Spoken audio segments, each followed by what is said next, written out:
Olá, sejam muito bem-vindos. Hoje a gente vai mergulhar numa das transformações mais significativas do direito de família europeu, a reforma da responsabilidade parental lá no Código Civil italiano. E para quem atua aqui no Brasil, olhar com atenção para esses artigos, do 315 ao 337, é uma oportunidade incrível, uma perspectiva muito rica para o direito comparado. O nosso foco aqui vai ser a grande reforma de 2013, que basicamente redesenhou a relação entre pais e filhos na Itália. E por que isso é tão importante para nós? Porque acompanhar essa evolução nos dá um panorama muito claro das tendências do direito de família e de como ele está se adaptando no mundo todo às novas realidades da sociedade. Ok, vamos lá.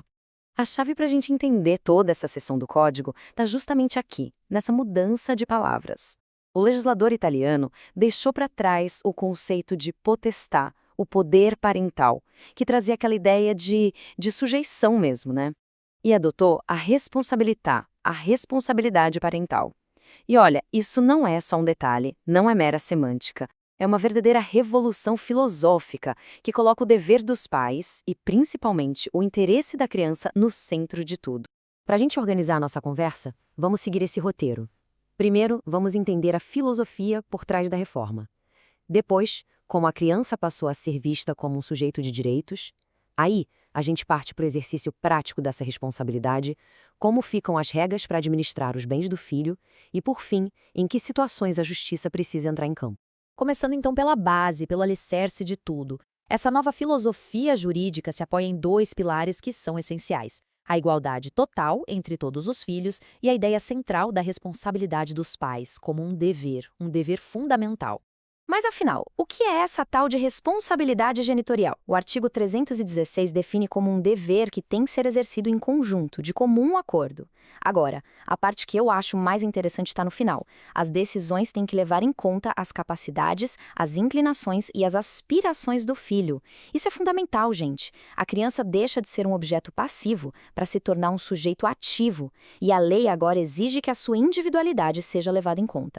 E isso nos leva a um dos artigos que eu acho mais poderosos da reforma, apesar de curtinho, o 315. Todos os filhos têm o mesmo estado jurídico. Ponto final. Acabou. Não existe mais nenhuma distinção legal entre filhos nascidos dentro ou fora do casamento. É o que eles chamam de princípio da unicidade do estado de filho, um marco de igualdade que, para nós, lembra muito os princípios da nossa Constituição de 88. Vamos agora para a nossa segunda parte e ver como essa nova filosofia se torna algo concreto. A lei passa a enxergar a criança não mais como uma propriedade dos pais, mas sim como um sujeito que tem uma esfera própria de direitos e, olha que curioso, de deveres também. O artigo 315 bis é o coração dessa mudança. Ele vai listando os direitos: ser mantido, educado, assistido moralmente, crescer em família e, um ponto muito importante, manter relações com os parentes, o que inclui os avós. Mas percebam que também estabelece deveres, hein? Respeitar os pais e contribuir com a família, claro, de acordo com suas capacidades. É uma via de mão dupla. E aqui, chegamos a um ponto crucial. Talvez o mais moderno de todos, o direito de ser ascoltado, de ser ouvido. A lei garante que a criança, a partir dos 12 anos, ou até antes, se tiver discernimento, deve ser ouvida em todos os processos que a afetam diretamente. Isso é um avanço gigantesco no reconhecimento da autonomia progressiva de quem é menor de idade. Certo. Vamos avançar então para ver como tudo isso funciona na prática, no dia a dia.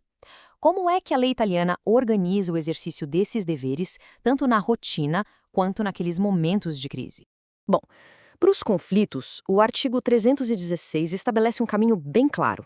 A regra de ouro é o acordo, mas, se der um impasse em questões importantes, qualquer um dos pais pode ir até o juiz então vai ouvir todo mundo, inclusive o filho, vai tentar uma conciliação, e se mesmo assim o conflito continuar, ele vai atribuir o poder de decisão daquele ato específico para o pai ou a mãe que ele considerar mais apto para cuidar do interesse da criança.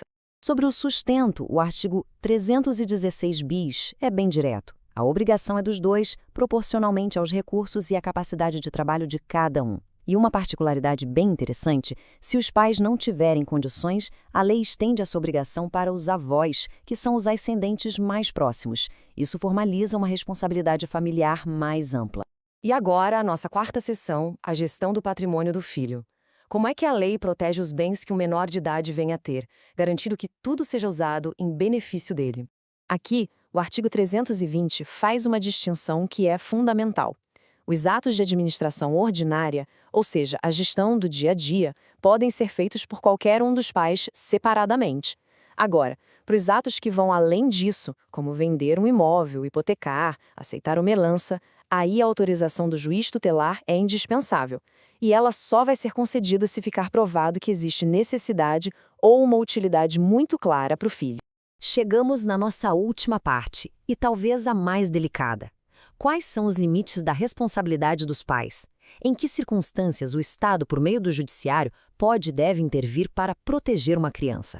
A lei italiana prevê basicamente 2 níveis de intervenção. O artigo 333 trata da conduta prejudicial, que é quando o comportamento dos pais é danoso, mas não chega a ser grave o suficiente para a perda total do poder. Já o artigo 330 é a medida mais extrema de todas, a decadência, a perda total da responsabilidade. Isso acontece em casos de violações muito graves. Fica claro que o sistema é gradual, ele sempre busca a medida menos invasiva possível. E tem um ponto muito importante aqui que mostra que o objetivo do sistema é reabilitar a reversibilidade. Tanto as medidas mais leves quanto a própria perda da responsabilidade podem ser revistas. O pai ou a mãe pode ser reintegrado nos seus deveres se as causas que levaram à punição não existirem mais e se não houver mais perigo para o filho. A porta da reabilitação, então, nunca se fecha por completo. E para a gente fechar, fica essa reflexão. Embora o nosso Código Civil aqui no Brasil também use o termo poder familiar, no sentido de dever, de um encargo, como é que essa abordagem italiana, tão detalhada, com esse foco todo na escuta da criança e na colaboração entre os pais, dialoga com a nossa prática jurídica? É uma excelente questão para a gente aprofundar, não acha? Agradecemos a atenção de todos. Esperamos que essa análise do Código Civil italiano tenha sido útil. Se este conteúdo ajudou nos seus estudos ou na sua prática, não se esqueça de se inscrever e ativar as notificações para não perder as próximas conversas sobre temas importantes do direito. Até a próxima!